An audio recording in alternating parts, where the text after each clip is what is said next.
Hi, this is Summer with Summer's Tips and Stitches, and this is a little yarn chat. This is what, this video is about what I've been working on most of the week. I didn't know how far back my last video was, and I didn't really want to rewatch them. So I think the last thing I told you I made was this Ross hat, which I think is still too big for my head. I mean, it fits like this. I suppose I could put a pom-pom on it and it'd be cute, but I'd like it to be like this. And even if I fold up the brim, I don't know. But anyway, this was with, I love this yarn, Nova Scotian Skies. And it took me probably 4 or 5 days, because remember I work full-time during the day. I'm just knitting a little bit at night. Then, with some of my leftover yarn, I made one of these dolls. This is a Friendly Red Fox's pattern. She's got the Friendly Berry and crew, a bunch of animals, a fox, a raccoon, Harry the bunny. I made 2 of these for the auction basket at school, so I made another one. And this is pretty much all the Nova Scotian Skies yarn left. For this guy, something I did different for the neck is I held 3 pink foam rollers together. I kind of wrapped them a little bit with yarn. I took a needle and thread, put it through the curler, knotted it on the end, and then before I put it in his neck, I sewed the thread out, wedged the curlers down in there, and then I sewed in and out to kind of hold them. Because what I found is as kids play, the curlers either fall down or up. But now I've sewed his curlers into place. He's a little floppy. And again, this eye. And on him, I forgot to do a nose. So then I got my swap basket from Susan, and she sent me this beautiful yarn. I've got to write this down and order some more of it. You guys, I love this. This is Ice Yarns. It's called Cakes Baby Lollipop. It's 80% acrylic, 20% polyamide. I'm trying to see, it says made in Turkey. I don't see a color for this. But it has blues, kind of a creamy, a brown, and a creamy white, a dark blue. I loved this yarn. So I decided to make a full baby set. Now I wanted to do this video after I finished everything, but I hadn't made a video since technically opening that Crochet Society box. So I thought I would show you what I've made. The first thing I made was Kelly's sweater. This is a Ravelry pattern. The reason I liked this is because this pattern goes across and it meets like this. You put a little button here, but it's still a basic, I think Jane Wynn calls them raglan sweaters. You know, you just do the crochet across, you do some for the corners, you skip the holes, and then you just do the body. So this is what the yarn looks like crocheted. Just a cute little baby sweater. I'm gonna look for some cute buttons here. You know I have a million, to kind of give it some cute little 3 buttons here. Because those of you who have a tiny baby know that buttoning buttons is not fun. So I made this baby sweater. I'll link the pattern. Of course, I'll link Harry's pattern, the bunny again. I'll link Kelly's pattern. Then I knitted a baby hat. And this is what the yarn looks like knitted. I mean, I think it looks virtually the same. You know, it's blue with the little accents in it. But that's what the yarn looks like. And this pattern is still that same one I used from Mandala for the Sesame Street hats. And then I still have more yarn because she sent me 4 of those. I'm making another Harry the Bunny. Now this guy here, I remembered to give him a nose. He's got his hat on here. I can show you this part. He's actually deconstructed right now. Whoops, I just unraveled some of his hat. So this is the first main piece that you make. You start with your foot, you stop, you do another foot, you chain 3 to connect the feet, and then you crochet. Now his neck, I ran out of curlers, so he only has 2. He's got a floppy head. and then you do your body, and then you stop. Now this Harry the Bunny is kind of like a little kid in a bunny costume or a bunny jammies. So about here, you change to whatever skin color your bunny is going to be, or your child.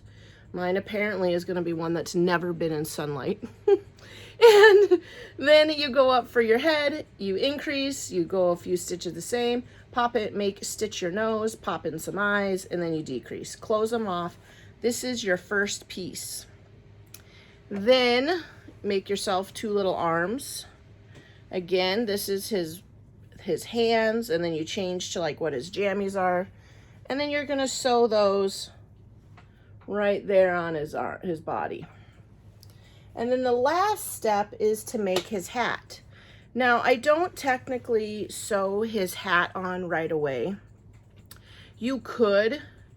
So this is his hat. I like to make his hat nice and big so that it looks like it almost connects back here, kind of like a hoodie jammies, you know, like the kids are wearing. But before you sew on his hat, you make the ears. Now, the cool thing about this pattern, for the most part, is once you've made the body, especially if you made it in crazy colors like I just did, you go and make the ears. This is gonna be a bunny. So again, this is what the kind of the ears look like. It's still a tube that you lay flat. You squeeze it flat to make those ears. And then sew them to the top of the head. Put the hat on, position them where you think you want them to be, pull it off carefully, and then you can sew in and out so much easier. Once the ears are attached to the hat, then you put the hat back on, and then you take your long tail for weaving in, and you just kind of stitch all the way around to secure your hat in place. Now, I have thought in the past, if I would give this to a big kid, maybe not actually attach the hat, and maybe make a few, maybe make the bunny, maybe make the bear, maybe make something with like a different kind of ear. And then the kid can change the hat depending on the animal that they wanted to use.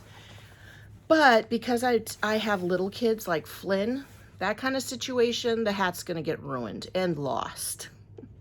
So, but I mean, if you buy it for someone who's not gonna play with it, which is almost, I mean, defeats the purpose of making them, right? I don't know. You could alternate, make other hats, sew them in nicely on the inside, and then the kid can change the hat and they could have a friendly Barry doll or a friendly Harry doll. But that is what I've been doing. Now, these skeins of yarn have, I'm trying to see how many yards she gave me of this. It says 100 gram ball. She gave me 4 of these, and I have, out of 2 full and a half, 2.5, I made the hat, the sweater, and this kid. I only have the ears to make. So that's a fair amount. I actually could probably make a whole nother sweater. I wanted to make baby booties. I'm not quite sure what else I could make. I don't have enough to make another blanket, obviously. I think I could have used the 4 and made a small, like, a carriage blanket, you know, like one you tuck around their lap while you're pushing them in the stroller. So besides a pair of booties, I'm kind of wondering what else I'll make, because I just wanted to give a baby set. Now, who this is going to, I don't know. Christ Child Society, where I typically like to donate my baby things, they don't really want all the extra riffraff, you know, like the toys and the sweaters. They mostly want the hats and the baby blankets. So, I don't know. You know, my husband has, and I know you all that have been watching me for the last couple of years know I always talk about setting up an Etsy shop and just putting a baby set on there. And I might get this together and donate it again to my school's raffle, have another complete baby set, you know. But I don't know, it's just fun. I really love this yarn. So I might go to Ice and see what other colors I can find in Cake's Baby Lollipop, because I haven't found a yarn that I like so much other than a while ago Karen had baby cakes. And my mom had stopped by Michael's in Green Bay, because that's closer to where she lives, and bought me this really beautiful yellow, blue, and white set. And I kept one cake. It was so beautiful. And this to me has been just as nice. So thank you so much, Susan. I love this baby set. I'm going to try to finish that this weekend and, you know, maybe pop that into another raffle basket for my school. But that's all for this video. It's only 10 minutes. I'm dressed in my school colors because my son has his last basketball game of the season. And because of COVID, it's only one person per player. And we gotta, you know, mask up, sanitize, sit spread out in the gym. So it'll be really fun. I'm gonna see if I can get a video of him making a basket. This season I've missed every shot. Because you're watching, you're excited, and then all of a sudden he has the ball. I will say this team isn't really going to be that hard. They played them last week. For some reason, both the games against this team got put to the end of the season. And I think they have a younger team. Whereas our team only has 2 5th graders and mostly 6th graders who've played before. Their team has, it looks like 4th graders. They're so tiny. They've got 4th graders, 5th graders, and a couple 6th graders. There's more people on their team. I think maybe they just wanted a fuller team. I don't know. And then ours, we only have, I think, 8 players between 4th and 5th grade, or 5th and 6th grade. But for some reason, they're in the same group. I guess they must have enough 5th and 6th graders that they can bring the 4th graders in. I don't know. It's small school business, okay? That's just how it is in small schools. We don't belong to a giant, you know, school that has 100,000 kids at it. So when you have, you know, like 15 people per class, you know, you really gotta beg, borrow, and steal to get people to play on your teams. And then once you get to high school, interestingly enough, for these super small schools, they only have 2 teams, a JV and a varsity team. Our whole school, 3K through 12, so we have a 3K, a 4K, and then always kindergarten through 12 is only like 300 kids. So, and I know that there's schools that have 300 per class, like graduating class, like the high school. So it is extremely small. We have essentially what a public school would have in one class. We divide it into 2. So we have 2 classes per grade level, but there's less than 17, 12, usually 12 to 17 kids, which has been good for COVID because we can easily socially distance. We have a really nice class. I even want to say my classroom this year is bigger than the classroom my daughter had at the local elementary that was just down the street before we changed schools. And so I have plenty of room. So that's been a blessing. We've been blessed in that area. And our school is doing great. Our health is doing great. My family's health is doing great. Little bit of an update on Flynn.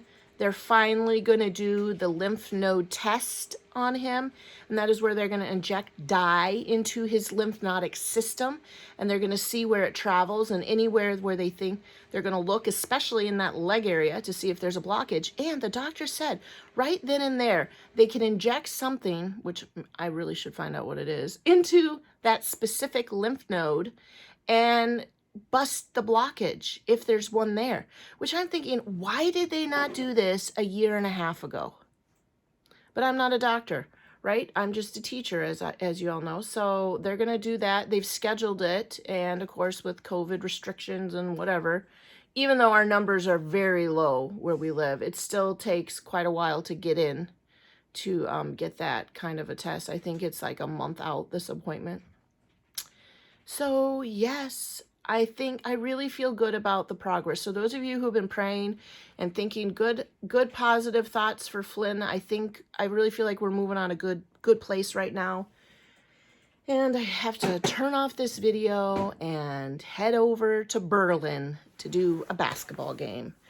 I don't even know where Berlin is, so that should be fun. I mean, I know it's got to be within an hour of our town. It's within an hour. So anyway, I'll I'll take a picture maybe and post it in Instagram and Facebook of the completed baby set, but I don't know that I really need to harp on it. If I do make a booty pattern, I'll talk about that in another video, but I have technically the booty patterns that I have in my binder over here I've made before.